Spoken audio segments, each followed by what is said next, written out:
All right, so let's do another question here. We got one from Jeffrey. Jeffrey says, should I stay at a job where the management actively tries to stifle productivity? Context is important here.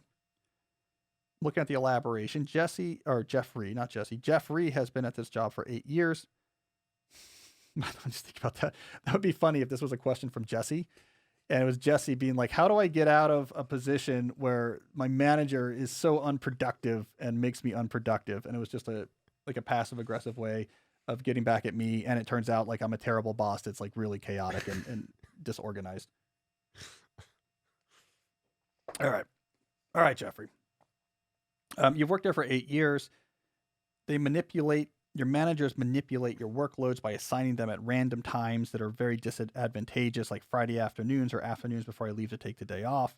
It's good pay and benefits, but he's getting frustrated because it's our fault. I mean, we have been infecting poor Jeffrey here with visions of how knowledge work can actually unfold, ways that's not overloaded, ways that's not stressful, ways in which you are in control of your time and you're moving the needle and getting things done, but on your own terms. You're not overworked and you're not overstressed. And he's learned that that's all possible. And he turns around and his boss is like, I'm going to need you to come in on Saturday. We're in Lumberg territory. It's an Office Space reference. All right, what do we do about this? Jeffrey, here's what I'm going to suggest.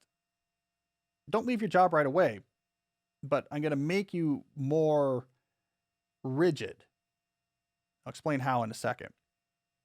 If that blows up, if the Lumberg in your life says, no way, I said I need this tomorrow, get it done, then you start looking somewhere else and you can be confident that it was a good thing to do. So here's what I mean by getting more rigid.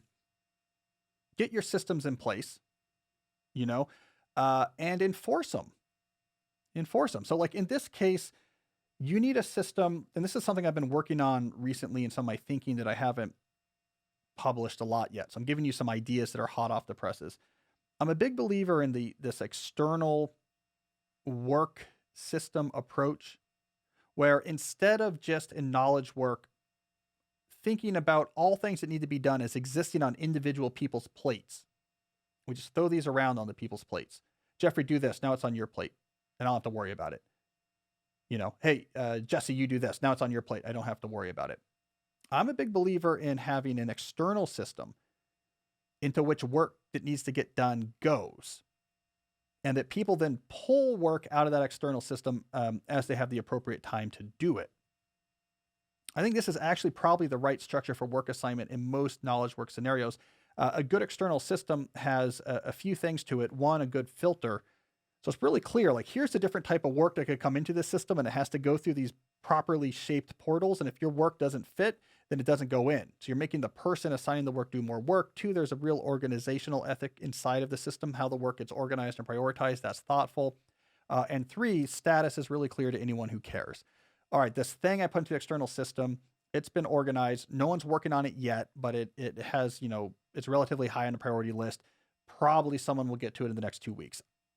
I think in the end, that's what most knowledge work organizations need. Now, Jeffrey, they're not going to do this. So I want you to simulate this with yourself. I want you to basically imagine that you have an external system you can control where work comes in through these holes. It gets organized. If it doesn't fit, then it can't come in, and clear status is given to the people who care about it. And then there's what you're actually working on this week and this day.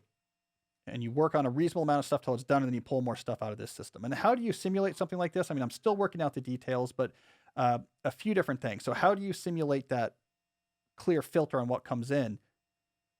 Well, someone puts something on your plate that is half-baked, and they don't give you all the information, and they're just playing obligation hot potato and just trying to get it off their plate because it's on their head and they don't want it to be on their head. You say something like, all right, I'm happy to take this on board.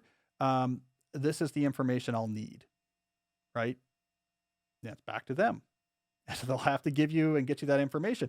If you really want to push it here, you can involve processes here. You can say, I'm happy to take this on board. There's a bunch of questions that would need to be resolved for me to really understand what you need here. Please, I have these clear office hours.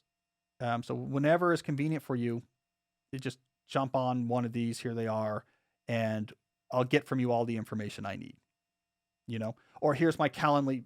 Take a 30-minute slot, and that's where I'll get all the information I need. Right. So now you are having these carefully shaped portholes in which information can come in, that if it doesn't have everything you need, it's not coming in the system. None of this like, hey Jeffrey, can you see what we need to get this client's, reimbursement up to date or something?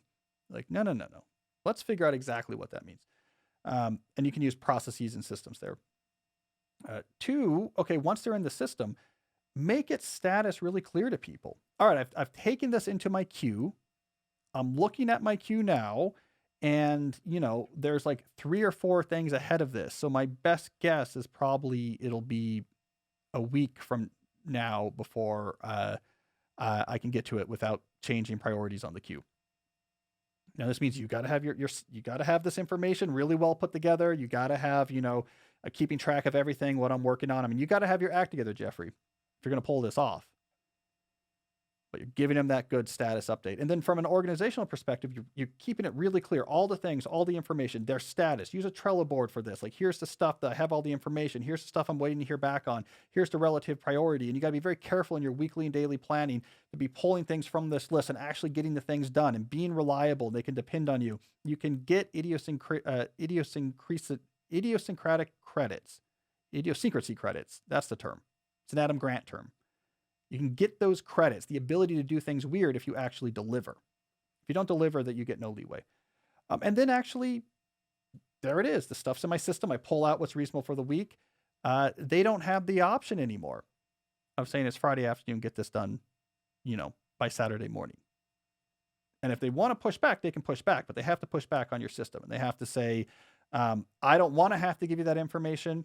If they say, no, I want this, whatever, you're like, okay, but let me just tell you, these are the things that have to get moved to lower priority, right? They have to confront how much time you actually have available. One of 2 things will happen. One, they will say, Jeffrey's great. He's been here 8 years. He delivers. He's awesome. We don't want to lose him. I really just wanted clarity anyways, right? I mean, and here I'm simulating the boss. I'm really disorganized. I hate having things in my head. I throw things on your plate as soon as I think about them because I don't want to have to worry about them. So long as I know I can trust you, oh, it's in your system, you have the information, it's going to happen in 2 weeks, and fine. I don't have to think about it. You do you. Or they say, no. Like, forget that. You need to just respond to me and do everything right when I say it. And then Jeffrey, you have the information you need that it's time to find a different position. It might be quitting that job. It might be changing your position within that company so that you're much more independent, or you're trading performance for freedom. All right, I'm going to be more like a consultant. Pay me by my performance, but you can't bother me. Whatever you need to do, but give that a try. Give the external system a try. You might be surprised how much they'll put up with.